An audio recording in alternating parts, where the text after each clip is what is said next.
So hello to everyone, सभी को नमस्कार और बहुत बहुत स्वागत है आपका मेरे चैनल जुडिशियल एस्पिरेंट में। तो कैसी चल रही है आपकी तैयारी?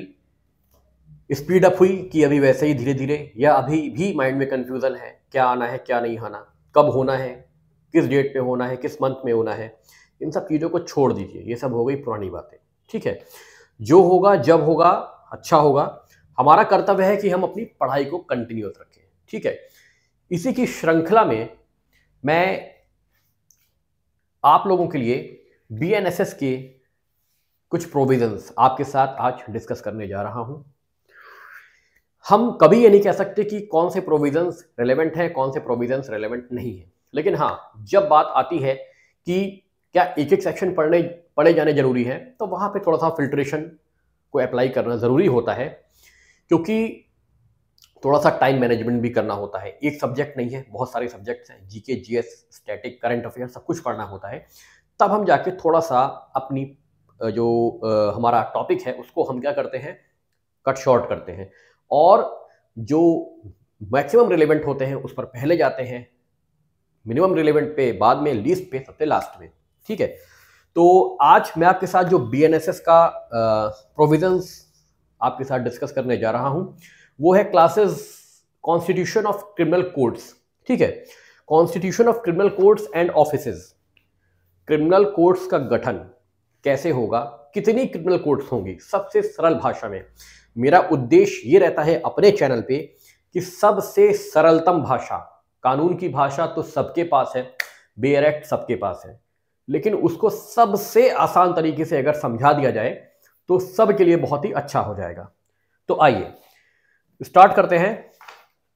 देखिए, constitution of criminal codes and offices, हम बात करते हैं सेक्शन नंबर 6 की, जो कि हमारा चैप्टर नंबर 2 है। ठीक है,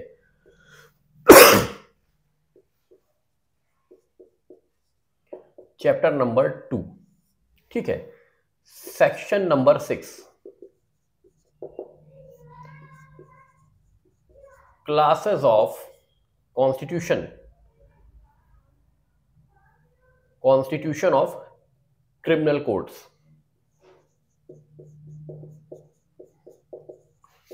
कॉन्स्टिट्यूशन ऑफ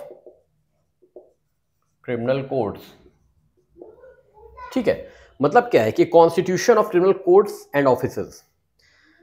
अब इसमें गठन हो गया। ठीक है, गठन हो गया। अब क्लासेस, क्रिमिनल कोड्स क्लासेस, कितनी प्रकार की क्रिमिनल कोड्स होंगी? ठीक है, ये हमारा चैप्टर 2 का टाइटल है, constitution of criminal codes and offices. ठीक है, अब सेक्शन 6 की बात करिए। सेक्शन 6 की बात करिए तो इसने बोला है classes of criminal codes.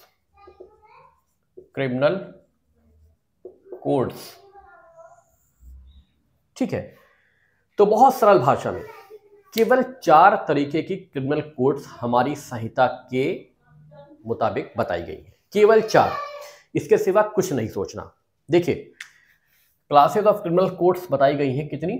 4 types, 4 types की।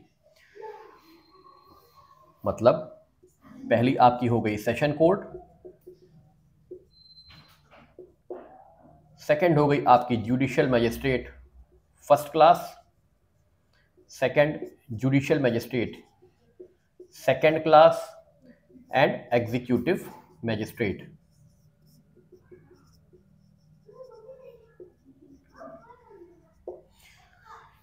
एक्सक्लूड किसे किसे करा गया है? तो एक्सक्लूजन किया गया है, एक्सक्लूजन किया गया है हाई कोर्ट का, क्योंकि हाई कोर्ट हमारी क्या है? अपीलेट कोर्ट है। First and second courts under other laws, मतलब इस संहिता के तहत नहीं, जो अन्य संहिता के तहत कोर्ट्स बनाई गई हैं वो इस संहिता में काउंट नहीं होंगी। ठीक है, तो classes of criminal codes, simple सा जवाब आपका रहेगा 4 टाइप्स। ये आपके सामने है। ठीक है, कितने प्रकार के क्रिमिनल कोड्स हैं, क्या क्लास है उनका? तो 4 टाइप्स की हैं, सिंपल, एज पर बीएनएसएस। इसके सिवा कुछ नहीं। हाई कोर्ट एक्सक्लूड है और अन्य कोर्ट जो इस संहिता के तहत नहीं है वो भी एक्सक्लूड है। Next, territorial division. अब टेरिटोरियल डिवीजन की बात कर लेते हैं। टेरिटोरियल डिवीजन मतलब देखिए, सिंपल सी बात है कि अगर कोई कोर्ट्स बनाई गई है, ठीक है, तो उन कोर्ट्स का एक दायरा होता है, ठीक है। ऐसा नहीं कि कोई कोर्ट्स बन गई तो वो पूरे भारत में उसकी जुरिस्डिक्शन है, पूरे भारत के केस को वही सुनेगी और उसको कंक्लूड करेगी, डिसाइड करेगी। हर कोर्ट का अपना एक विवेकाधिकार होता है, अपना एक क्षेत्राधिकार होता है, ठीक है। तो टेरिटोरियल डिवीजन की बात करें अगर आप, टेरिटोरियल डिवीजन, इसको क्या मतलब है? तो देखिए, सबसे आसान शब्दों में टेरिटोरियल डिवीजन, आपने सुना होगा, आप अगर प्रैक्टिस करते हैं, कोर्ट जाते हैं, तो आपने सेशन डिवीजन सुना होगा। सेशंस डिवीजन या सेशन डिवीजन्स, ठीक है। मैं इस संहिता के तहत ही बात कर रहा हूं। आपको जो भी पढ़ना है वो BANSS को मद्देनजर रखते हुए पढ़ना है। नॉर्मल चीजों को, बाहरी चीजों को हमें नहीं पढ़ना है, ठीक है। तो देखिए, टेरिटोरियल डिवीजन को हमें अगर समझना है तो इस संहिता के तहत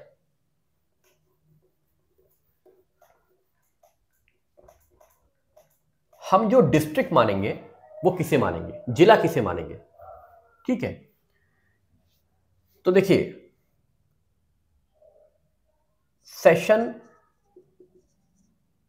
सेशंस डिवीजन या सेशन डिवीजन्स हर एक डिस्ट्रिक्ट में, ठीक है, इसे ही हम क्या मान लेंगे, डिस्ट्रिक्ट, इसे ही हम डिस्ट्रिक्ट मानेंगे। इस संहिता के लिए हम सेशन डिवीजन्स को या सेशन डिवीजन या सेशन डिवीजन्स, एक से ज्यादा भी हो सकते हैं एक डिस्ट्रिक्ट में, ठीक है, तो इसे ही हम मानेंगे आपका डिस्ट्रिक्ट, जिला। अच्छा ना, जिला न्यायालय ये है। तो सेशन डिवीजन को ही हम क्या मानते हैं, डिस्ट्रिक्ट, ठीक है। और इस सेशन डिवीजन को डिस्ट्रिक्ट मानते हैं और इस डिस्ट्रिक्ट का जो जुडिशियल हेड होता है, जुडिशियल ऑफिसर्स का जो हेड होता है, टॉप मोस्ट, उसे कहते हैं डिस्ट्रिक्ट जज। जैसे आपने सुना होगा ना, session court, session court, district court, ठीक है। तो सेशन डिवीजन्स मतलब ये क्या है, ये एक डिस्ट्रिक्ट मानी गई है और इस डिस्ट्रिक्ट का जो हेड होता है वो कौन होता है, डिस्ट्रिक्ट जज होता है। तो सेशन डिवीजन्स का हेड कौन होता है, डिस्ट्रिक्ट जज या सेशन जज। केवल इसको इस संहिता के लिए क्या माना गया है, डिस्ट्रिक्ट माना गया है, ठीक है। और इस डिस्ट्रिक्ट का जो सुपीरियर ऑफिसर होता है, सबसे जो हेड होता है जुडिशियल ऑफिसर्स का, वो होता है डिस्ट्रिक्ट जज, ठीक है। अब इसकी भाषा एक बार देख लीजिए।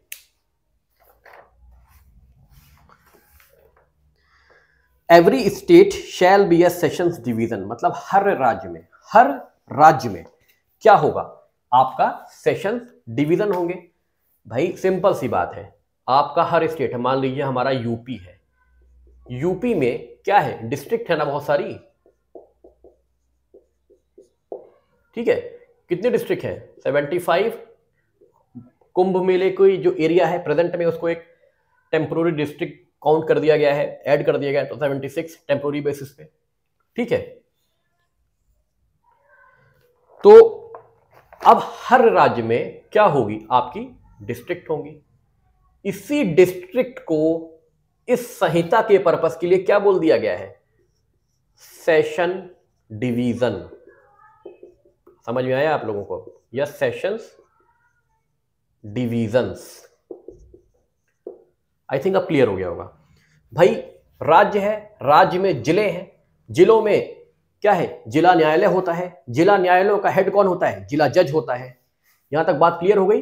तो यहां पे सेशन डिवीजन्स को आप डिस्ट्रिक्ट माने हैं, ठीक है।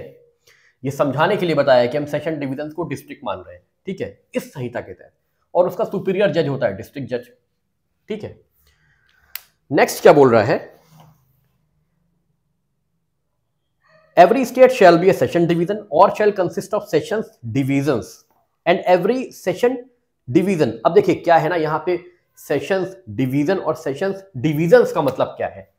देखिए कोई राज्य है, जैसे कोई राज्य है, ऐसा राज्य है, कोई ऐसा स्टेट है जो कि मात्र क्या, जिसमें एक ही डिस्ट्रिक्ट है, ठीक है, तो वहां पे एक सेशन डिवीजन होगा, बात खत्म हो गई। जहां पे बहुत सारे डिस्ट्रिक्ट होंगे वहां पे सेशंस डिवीजन्स है, बहुत सारे हैं, बहुत डिस्ट्रिक्ट्स हैं, बहुत सारे डिस्ट्रिक्ट जज हैं, तो सेशंस डिवीजन्स हो गया, ठीक है। द स्टेट गवर्नमेंट में after the consultation with the high court alter the limit or the number of such divisions and districts, ठीक है। लिमिट और नंबर, अब यहां पे ये आपके जो सेशन डिवीजन है, इन सेशन डिवीजन को क्या कर सकते हैं, इनको खत्म किया जा सकता है या इनकी लिमिट कम करी जा सकती है। मतलब लिमिट और एल्टर, ठीक है। क्या बोला गया है, में डिस्ट्रिक्ट में एल्टर द लिमिट और the number of such divisions, ठीक है। एल्टर द लिमिट और नंबर द डिविजन्स मतलब क्या है कि जैसे मान लीजिए कि प्रयागराज है,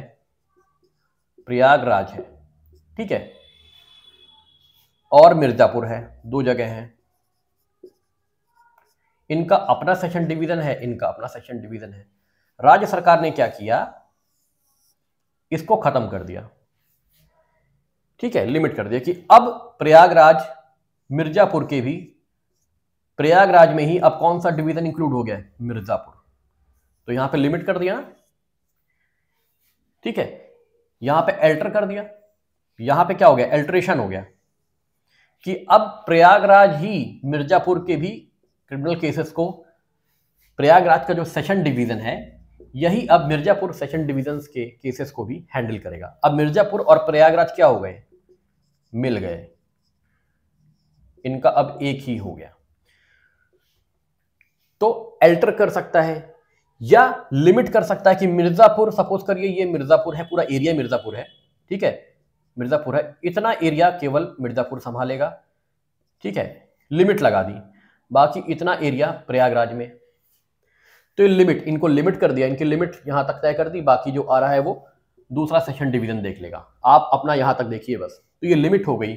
और अल्ट्रेशन क्या है कि पूरा का पूरा अल्टर कर दिया, कहते नहीं अल्ट्रेशन, कटवा देना, आपकी पैंट बहुत लंबी है, आपने कटवा के उसको अल्टर करा दिया, ठीक है। तो इस तरीके से आप समझिए कि भैया सिंपल सा है, एक बार और आसान शब्दों में समझ लीजिए, कुछ नहीं है, ये चीजें लोगों को समझ में नहीं आती, बहुत सिंपल सा टॉपिक है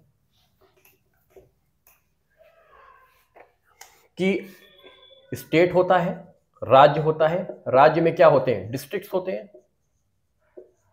इन्हीं डिस्ट्रिक्ट्स को BNSS के लिए क्या माना गया है, पूर्ण लिखना में सेशन डिवीजन या सेशन डिवीजन्स, ठीक है। अब डिस्ट्रिक्ट में क्या रहेगा आपका, डिस्ट्रिक्ट कोर्ट्स जो रहती हैं, डिस्ट्रिक्ट में क्या रहती हैं, डिस्ट्रिक्ट कोर्ट्स रहती हैं, और डिस्ट्रिक्ट कोर्ट्स में क्या होते हैं, डिस्ट्रिक्ट जज होते हैं, सिंपल भाषा में समझिए। इसी तरह सेम सेशन डिवीजन है कुछ नहीं, समझिए बस बोलने का एक वो बदल गया है, यहां पे हमने डिस्ट्रिक्ट को सेशन डिवीजन मान लिया है, इसमें क्या होगा, सेशन डिवीजन है, यहां पे क्या होगा, सेशन कोर्ट होगी, और इसमें क्या होगा, सेशन जज होगा, सेशन जज होगा, डिस्ट्रिक्ट जज होगा, ठीक है। सेशन जज उन्हें कहते हैं जब वो क्रिमिनल मैटर्स में डील कर रहे होते हैं, जब वो सिविल मैटर्स में डील करना स्टार्ट करते हैं वो डिस्ट्रिक्ट जज कहलाते हैं, इसीलिए कहा जाता है डिस्ट्रिक्ट एंड सेशन जज, ठीक है। अब आइए, द स्टेट गवर्नमेंट में after consultation with the high court divide district into sub division and may alter the limit और नंबर ऑफ सच डिवीजन्स। अब देखिए यहां पे क्या है, एक चीज और है, सेशन डिवीजन बना, ठीक है। अब अगर इन सेशन डिवीजन्स को, इसे आप डिस्ट्रिक्ट भी कह सकते हैं, इनके क्या कर दिए गए, इनको कर दिया गया ब्रेकअप, ब्रेकअप कर दिया गया, ठीक है। ब्रेकअप करने के बाद क्या हो गया, ये जिसे कहते हैं कि सब डिवीजन में बट गए, सब डिवीजन, डिस्ट्रिक्ट, सब डिस्ट्रिक्ट कह सकते हो, सब डिवीजन मतलब इस डिस्ट्रिक्ट के क्या कर दिए गए, इस डिस्ट्रिक्ट के कर दिए गए दो टुकड़े, बांट दिया गया, तो सब डिवीजन एक ये बन गया, एक सब डिवीजन ये बन गया। आपने सुना होगा ना sub divisional judicial magistrate, SDJM, जो यूपी में नहीं है, ठीक है, जहां भी हो अलग बात है। तो SDJM यहां पे सब डिवीजन हो गया। जब सब डिवीजन, सपोज करिए ये एक आपकी डिस्ट्रिक्ट थी, इसको सब डिवाइड कर दिया गया, एक सब डिवीजन ये बन गया, एक सब डिवीजन ये बन गया। यहां पे क्या बैठेंगे, अब जुडिशियल मजिस्ट्रेट को हम क्या कहेंगे, सब डिविजनल जुडिशियल मजिस्ट्रेट, और यहां भी sub divisional judicial magistrate. Just a second, ठीक है। तो इस तरीके से आपका चलता है। अब नेक्स्ट क्या बोल रहा है, इसको भी लिमिट कर सकती है, क्या कर सकती है, सब डिविजन्स ज्यादा है उस पर भी लिमिट लगा सकती है कि ये सब डिविजन्स थे, ठीक है, इसको लिमिट कर दिया इतना एरिया, अब आपका इतना है, बाकी ये इस क्षेत्र में चला गया, ठीक है, इस तरीके से। The session division, district and subdivision existing in a state at the commencement of this Samhita shall be deemed to be formed under this section। कुछ नहीं, सिंपल सी बात है कि जो भी सब डिवीजन, डिविजन्स, डिस्ट्रिक्ट जो भी बने हुए हैं वो इस धारा के तहत शुरुआत से ही बने हुए हैं, जब से ये हमारा BNSS आया है या CRPC आया है, ठीक है। क्या बोला है, the sessions division, district and sub division existing in a state, जो एग्जिस्ट करते हैं at the commencement of this Samhita shall be deemed to have been formed under this section। मतलब जो भी डिवीजन, सब डिवीजन, डिस्ट्रिक्ट बने हैं इस संहिता के स्टार्ट होने के टाइम पे उन्हें माना जाएगा कि वो इस सेक्शन के अंतर्गत क्या हुए हैं, फॉर्म हुए हैं, ठीक है। अब कोर्ट ऑफ सेशन, सिंपल सा है कोर्ट ऑफ सेशन। छोटे छोटे सेशंस मैं आपके लिए ऐसे लाता रहूंगा, आप लोग अगर इंटरेस्ट दिखाएंगे तो हर सब्जेक्ट के ऐसे ही आते रहेंगे, और आप लोगों का एक रिस्पॉन्सिबिलिटी ये बनती है कि आप मुझे थोड़ा सा हिंट दें कि किस टॉपिक पर वीडियो आए। It is very useful for me कि आप बताएं कि सर इस टॉपिक पे वीडियो लाइए, ये हमारी प्रॉब्लम है, ये हमें समझ में नहीं आ रहा है, ये सब्जेक्ट, ये टॉपिक जरूर बताएं, ठीक है। उस पर 100% वीडियो आपको मिलेगा, ठीक है। नेक्स्ट आता है court of session. Court of session बहुत सिंपल सा है, इसमें कुछ नहीं ज्यादा याद करना है। कोर्ट ऑफ सेशन स्टैब्लिश कौन करता है, स्टैब्लिश्ड बाय स्टेट गवर्नमेंट। इसमें जो जजेस सिट करते हैं, प्रिसाइड करते हैं, अपॉइंटमेंट उनका करता है, अपॉइंटमेंट करता है कौन, हाई कोर्ट। इसमें कौन प्रिसाइड करेगा, प्रिसाइडेड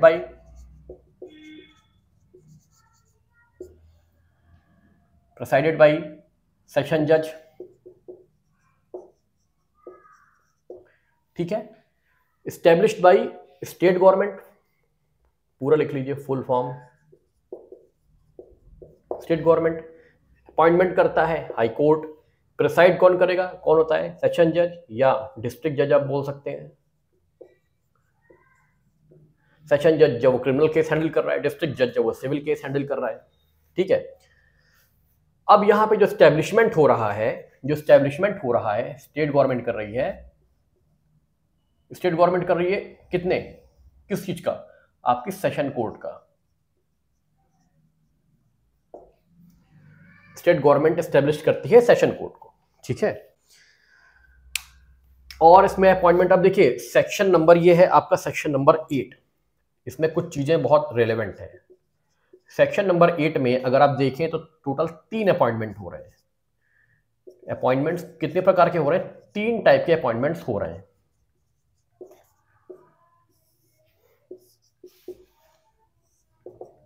एक हो रहा है आपका सेशन जज का, एक हो रहा है आपका एडिशनल सेशन जज और एक और हो रहा है, वो भी एडिशनली हो रहा है। तो इनमें डिफरेंस क्या हो गया? देखिए, एक सेशन जज हो गया, समझ में आता है कि एक सेशन डिवीजन है, उसका सेशन जज हो गया। अकेले वो सारा काम नहीं संभाल सकता, इसलिए उसी लेवल के और जजेस को हम अपॉइंट करते हैं। कौन अपॉइंट करता है? High court. उन्हें कहते हैं एडिशनल सेशन जज, इनके अतिरिक्त। और एक और एडिशनल सेशन जज की बात यहां पे क्यों रही? ये एडिशनल जज सेशन जज कौन है मालूम है आपको? इसी को यहां पे कहा जा रहा है एडिशनल सेशन जज। क्यों? जब ये सेशन जज अपने सेशन डिवीजन के तो केस को हैंडल कर ही रहा है, जब ये इसके अतिरिक्त यही व्यक्ति किसी और सेशन डिवीजन के केसों को भी हैंडल कर रहा है एज अ एडिशनल सेशन जज, मतलब अपने सेशन डिवीजन में तो वो सेशन जज से पुकारा जा रहा है, लेकिन अगर उसको और अतिरिक्त कार्यभार सौंपा गया है किसी और जिले का कि वहां पर भी आपको कुछ अपनी सिटिंग देनी है और कुछ केसेस वहां पे भी आपको कंक्लूड करने, डिस्पोज आउट करने हैं, मेरिट पे डिसाइड करने, तो वहां पे उसी को हम एडिशनल सेशन जज बोल देंगे। मतलब एक ही जज दो जगह एक साथ काम कर सकता है। तो यहां पे एडिशनल जज सेशन जज जो है उसका थोड़ा सा अलग मीनिंग है, और यहां पे सिंपल एक ही सेशन, ये दोनों एक ही सेशन डिवीजन में काम कर रहे हैं। सेशन डिवीजन एक व्यक्ति ये है और ये अन्य जजेस हैं जिनको भी अतिरिक्त अपॉइंट किया गया है इनकी हेल्प के लिए। लेकिन ये सेम व्यक्ति यहां पर भी काम कर रहा है दूसरे सेशन डिवीजन में। तो ये सेम सेशन डिवीजन है और ये डिफरेंट सेशन डिवीजन है। ठीक है, तो ये सब चीजें समझना बहुत जरूरी है। तो आगे भी इस तरह के वीडियोस आप लोगों के लिए आते रहेंगे। ठीक है, वीडियोस बहुत लंबा करना ठीक नहीं होता। तो यहां तक आप बताइए, यहां तक आप लोगों को कोई भी समस्या? अभी इसके और आगे भी धीरे धीरे प्रोविजंस आएंगे। अपनी तैयारी को अच्छे से करते रहिए, और अगर आपको मेरे से जुड़ना है, मेरी टेस्ट सीरीज से जुड़ना है, UP APO, Uttarakhand APO, Uttar Pradesh APO pre mains दोनों की चल रही है, उत्तराखंड और यूपी दोनों की प्री मेंस की चल रही है। ठीक है, यूपी पीसीएस जे की भी बहुत जल्दी मैं स्टार्ट करने वाला हूं। ठीक है, प्री मेंस दोनों की, और अन्य जो भी नोटिफिकेशन आप लोगों के सामने होगा बहुत जल्दी आएगा। ठीक है, आप लोगों के इंटरेस्ट पे डिपेंड है नोटिफिकेशन। ठीक है, आप लोग कमेंट बॉक्स में कमेंट करके अगर मुझे इन्फॉर्म करेंगे कि सर इस चीज की रिक्वायरमेंट है, पूरी कोशिश होगी कि वो रिक्वायरमेंट पूरी की जाए। ठीक है, तो बहुत बहुत धन्यवाद आप लोगों का वीडियो को सराहना देने के लिए, चैनल में इंटरेस्ट दिखाने के लिए, मेरी बातों को सुनने के लिए। ठीक है, बहुत जल्दी नेक्स्ट वीडियो के साथ आपके सामने फिर हाजिर होऊंगा। टिल देन सभी को नमस्कार, धन्यवाद।